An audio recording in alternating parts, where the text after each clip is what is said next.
กองประชุมทาบทามบุคลากรสมัครคณะบริหารงานสาพันธ์กรรมบาลแขวงโบธิคำไซสมัยที่8หอบที่2เพื่อกะเกียมให้แก่กองประชุมใหญ่ผู้แทนสาพันธ์กรรมบาลแขวงโบธิคำไซ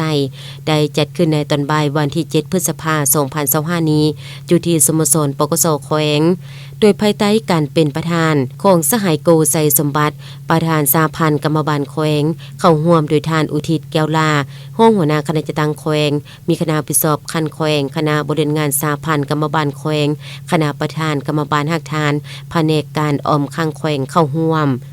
โอกาสนี้สหายโกไซสมบัติประธานสาพันธ์กรรมบาลแขวงได้มีคำเห็นต่อกองประชุมเพื่อคัดเลือกบุคลากรลงสมัครรับเลือกตั้งในกองประชุมใหญ่ผู้แทนสาพันธ์กรรมบาลแขวงครั้งที่8พร้อมทั้งผ่านมาตรฐานเงินไขผู้สมัครเข้าในคณะบริหารงานสาพันธ์กรรมบาลแขวงต้องแม่นผู้ที่มีทัศนะหลักมั่นการเมืองหนักแน่นมีความเป็นเอกภาพสูงต่อแนวทางเปลี่ยนแปลงใหม่ของพรรคบ่หวั่นไหวขอนแคนต่อสภาพการต่างๆที่เกิดขึ้นหูจักจำแนกมิตรศัตรูอย่างจะแจ้งมีความบริสุทธิ์สัตย์ซื่อต่อพรรคต่อการจะตั้งต่อประชาชนและหมู่คณะมีแบบแผนดำรงชีวิตที่ปลอดภัยบ่สวยไซฐานะตำแหน่งหน้าที่หาผลประโยชน์ส่วนตัวสามารถพันขยายและจะตั้งปฏิบัติมติคำสั่งของขั้นถึงด้วยความรับผิดชอบสูง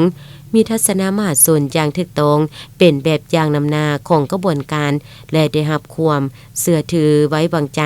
จากสมาชิกกรรมบาลมีความตื่นตัวและมีความรับผิดชอบต่อผลใดผลเสียในการปฏิบัติหน้าที่ที่ได้รับการมอบหมายประธานคณะบริหารงานสาพันธ์กรรมบาลแต่ละขั้นต้องมีตำแหน่งพักขั้นของตนมีระดับทฤษฎีการเมืองขั้นกลางและระดับวิชาเฉพาะแม่นจบชั้นสูงขึ้นไปและเวียกงานอื่นๆจากนั้นสหายอุทิศแก้วลาห้องหัวหน้าคณะจัดตั้งแขวงได้ผ่านรายชื่อผู้สมัครจำนวน44สหายเพื่อให้ผู้แทนกองประชุมได้ใส่สิทธิประชาธิปไตยของตนป้อนบัตรคัดเลือกเอาบุคลากรในรอบที่2เอาจำนวน35สหาย